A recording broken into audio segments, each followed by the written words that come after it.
মায়ানমারে ভয়াবহ এক ভূমিকম্প আঘাত এনেছে, রেখে গেছে ধ্বংসযজ্ঞের চিহ্ন। রোববার ৩০শে মার্চ ৫.১ মাত্রার এক কম্পন মান্দালয়ের কাছে আঘাত হানে, যা দেশটির দ্বিতীয় বৃহত্তম শহর। আতঙ্কে মানুষ ছুটে বেরিয়ে আসে রাস্তায়, কিন্তু এটি ছিল আরও বড় এক দুর্যোগের পরবর্তী কম্পন। এর ঠিক দুদিন আগে ৭.৭ মাত্রার এক ভূমিকম্প দেশটিকে কাঁপিয়ে দেয়। একে একে ভেঙে পড়ে অগণিত ভবন, ধ্বংসস্তূপে পরিণত হয় পুরো এলাকা। এর প্রভাব এতটাই তীব্র ছিল যে কম্পন অনুভূত হয় থাইল্যান্ডের ব্যাংকক শহর ও চীনের বিভিন্ন অংশেও। এক মুহূর্তে হারিয়ে যায় কত প্রাণ, কত স্বপ্ন। কিন্তু প্রশ্ন থেকে যায়, কোন ভুলের কারণে এমন শাস্তি নেমে এলো তাদের উপর? প্রকৃতির এ ভয়ঙ্কর প্রতিশোধের কারণ কি? তাদের নিজেদের ভুল? কোন ভুলের মাসুল এটা? আজকের ভিডিওতে আমরা সেই ধ্বংসযজ্ঞের চিত্র আপনাদের সামনে তুলে ধরব। তার আগে নতুন বন্ধুরা অবশ্যই পাশে থাকা সাবস্ক্রাইব লেখাটি প্রেস করে বেল আইকনের অল অপশন সিলেক্ট করুন।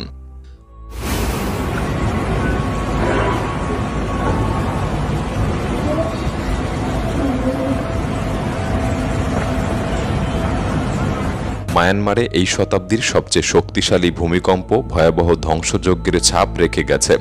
এখনও পর্যন্ত অন্তত ১,৭০০ মানুষের মৃত্যু নিশ্চিত করা হয়েছে। তবে কর্তৃপক্ষ আশঙ্কা করছে যে এই সংখ্যা আরও অনেক বাড়তে পারে। হাজার হাজার মানুষ আহত কিংবা নিখোঁজ রয়েছে। ক্যামেরায় ধরা এই ফুটেজগুলি দেখলেই আপনার গা শিউরে উঠবে।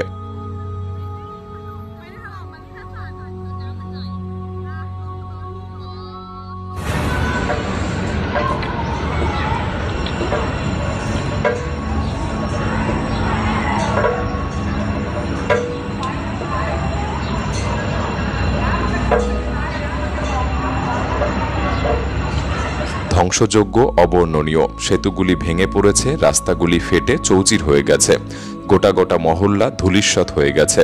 সবচেয়ে ভয়াবহ অবস্থা মান্দালয়ের কাছাকাছি অবস্থিত সাগাইং অঞ্চলে, যেখানে প্রায় ১৫ লাখ মানুষের বসবাস।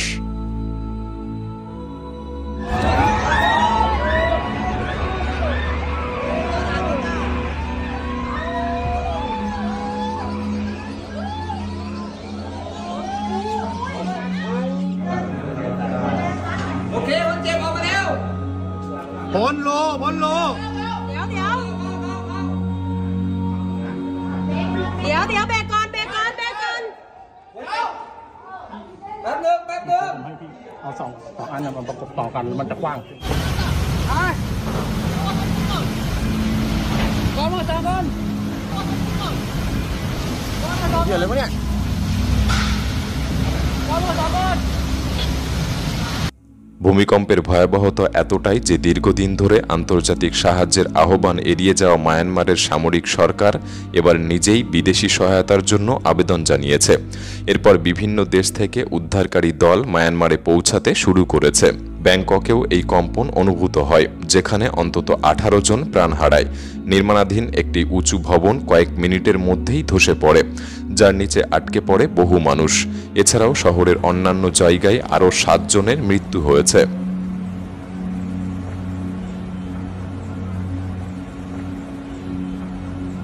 ভূমিকম্পে ইরাওয়াদি নদীর উপরের একটি গুরুত্বপূর্ণ সেতু ধসে পড়েছে, ফলে সবচেয়ে ক্ষতিগ্রস্ত এলাকাগুলিতে পৌঁছানো অত্যন্ত কঠিন হয়ে পড়েছে।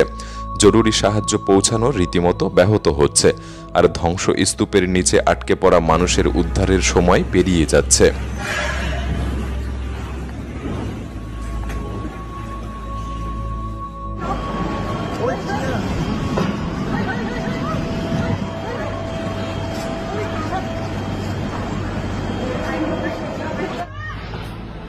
เฮ้ยข้างบนแม่งแกว่งแล้วเฮียโอ้ยตายโอ้ยไอ้เฮียโอ้ยโอ้ย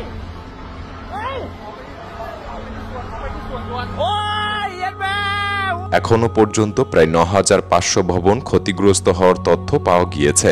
প্রায় ৮০ জন এখনো ধ্বংসস্তূপের নিচে আটকা পড়ে আছে বলে ধারণা করা হচ্ছে।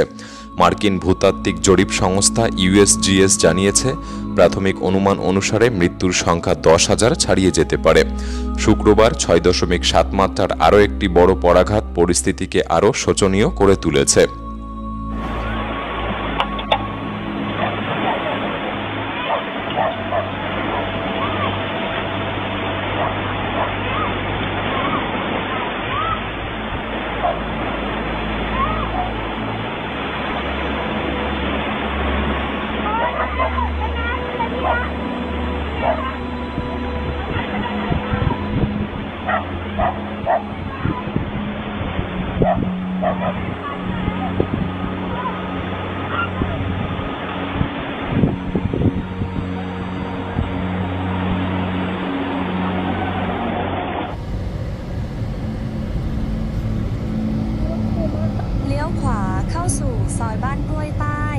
สุขุมวิท40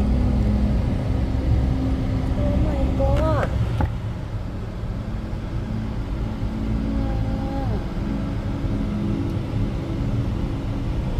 Oh my god What happened Oh Oh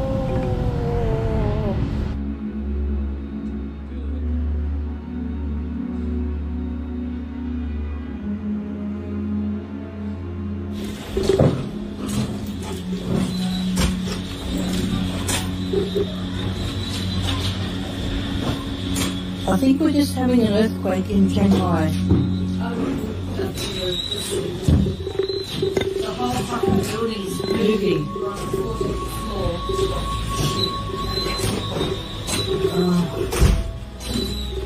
Wow.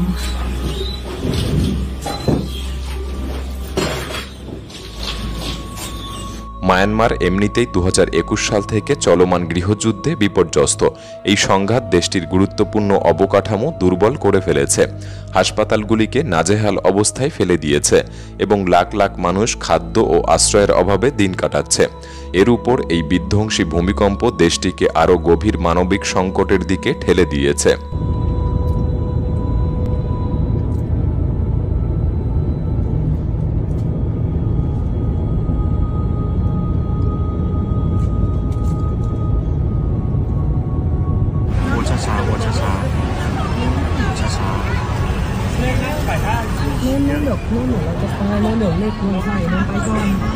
ไปสิหนีก่อน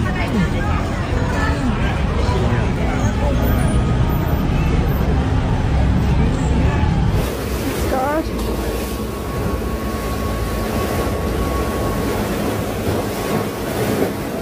Oh Jesus Christ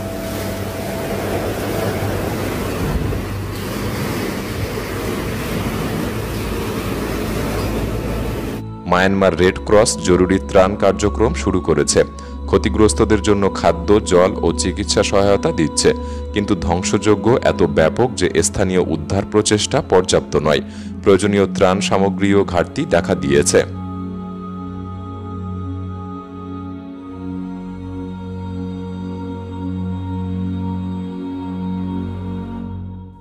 ভূমিকম্পের কেন্দ্রস্থলের কাছাকাছি গ্রামগুলি পুরোপুরি বিধ্বস্ত হয়ে গেছে। বেঁচে ফেরা মানুষেরা বর্ণনা করেছেন কিভাবে মুহূর্তের মধ্যে তাদের ঘরবাড়ি ধসে পড়ে, চারপাশ কেঁপে ওঠে আর প্রিয়জনরা ধ্বংসস্তূপের নিচে আটকা পড়ে যায়। অনেক এলাকায় এখনও বিশুদ্ধ জল, বিদ্যুৎ বা চিকিৎসা সহায়তা পৌঁছায়নি, কারণ ভূমিধস ও বন্ধ হয়ে যাওয়া রাস্তার কারণে উদ্ধারকারীরা ঠিকমতো এগোতে পারছে না। উদ্ধারকারী দল ও চিকিৎসা কর্মীরা নিরলসভাবে কাজ করে যাচ্ছেন। অনেককে চরম শারীরিক আঘাত থেকে শুরু করে ছোটখাটো চোটের চিকিৎসা দেওয়া হচ্ছে। অস্থায়ী আশ্রয়কেন্দ্র তৈরি করা হচ্ছে গৃহহীনদের জন্য। ইতিমধ্যে রাশিয়া সাহায্যের জন্য এগিয়ে এসেছে। উদ্ধারকারী কুকুর, অ্যানেস্থেসিওলজিস্ট এবং মনোবিজ্ঞানী নিয়ে একটি দল পাঠিয়েছে। ব্রিটেন, আয়ারল্যান্ড ও অস্ট্রেলিয়া যৌথভাবে $20 মিলিয়ন সাহায্য ঘোষণা করেছে। মার্কিন প্রেসিডেন্ট ডোনাল্ড ট্রাম্প এই দুর্যোগকে বিশ্ব ইতিহাসের এক ভয়াবহ ঘটনা বলে জানিয়েছে এবং যুক্তরাষ্ট্রের পক্ষ থেকে সাহায্যের প্রতিশ্রুতি দেওয়া হচ্ছে। এছাড়াও ভারত, সিঙ্গাপুর, মালয়েশিয়া ও হংকং মায়ানমারকে সহায়তার প্রতিশ্রুতি দিয়েছে।